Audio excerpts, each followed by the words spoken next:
На 3 локации во Гевгелија членови на граѓанските здруженија Промени се и Спас за нас поставија барикади и делеа флаери за да информираат јавноста дека се спремаат измени на законот за отпад, а Гевгелија се планирала како локација за преработка на отпад од увоз.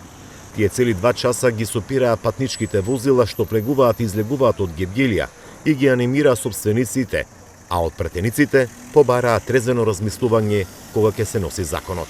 Ги предупредуваме Републичкиот парламент за да обрнат големо внимание при донесувањето на новиот закон за управување со отпад, каде што во еден од членовите се предвидува повторно увоз на отпад заради гориво за горење во големите капацитети, познат како РДФ гориво. Значи, сакаме да им обрнеме внимание на сите пратеници да размислуваат трезвено и да го штитат интересот на сите граѓани во општина во Република Македонија. Марина Томова од Здруженијето Промени се пак кажа дека гевгеличани веќе се изјасниле против тешка и загадувачка индустрија, а денешните барикади се само предупредување доколку народните избраници не ја почитуваат нивната волја дека ќе излезат на масовни протести. Во собранието е постапка за нов закон за отпад со кој што е предвидено повторно да се одвезува отпад. Гевгелија е избрана како локација за преработка на отпад со увоз.